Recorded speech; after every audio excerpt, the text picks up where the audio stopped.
let's start with the Bro, positive one. why are you choosing Kiki to work with as a small business?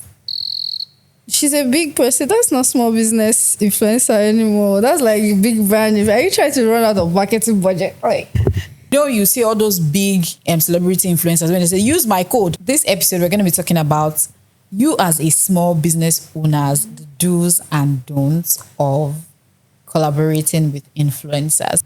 don't assume, once again, like she said, don't assume that automatic sales comes from collaborating with certain influencers. If your business is not aligned properly with this influencer, for example, now, someone who has like a health related product, it will be smarter for you to work with someone in the health industry, because that way they can speak to your target audience directly, explain what your product or service is about. Like, is in line. They already have followers, people following them for that particular reason. Mm-hmm. You aligning your brand with that kind of business works perfectly well for you.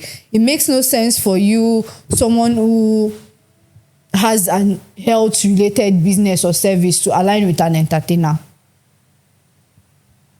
Yes, you get people to follow you.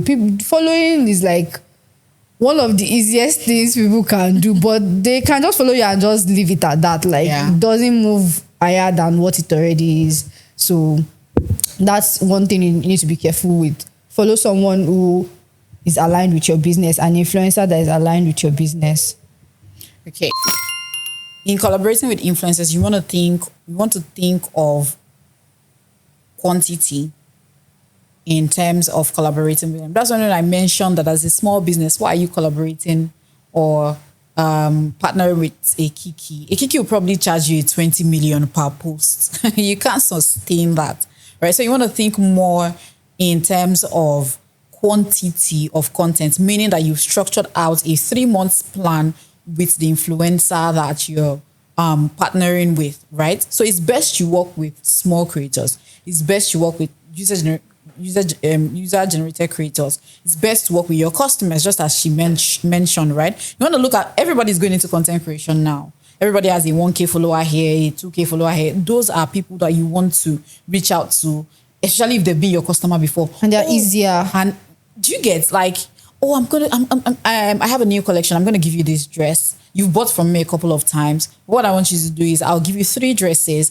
over the course of 6 months. I need you to, trust me, they'll be very happy to do it, because they too are trying to break into the content creation space, right? It's a brag for them to say, oh, yeah, I'm influencing for, So you want to think more in terms of producing high quantity of quality content, right, that people can relate to. If I see your brand on a Kiki's page, for example, I don't know why I keep mentioning Kiki. Nobody should. Maybe you've been watching our videos a lot.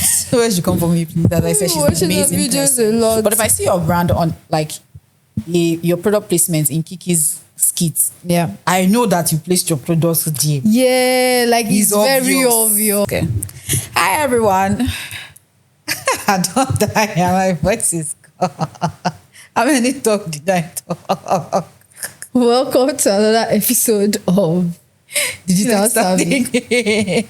Don't make editing hard. I'm your host, Toby. Don't make editing hard. It's not hard now. They will have to edit out. No, I was thinking that you leave it in. No, it's funny now. Okay. Oh yeah, Whatever.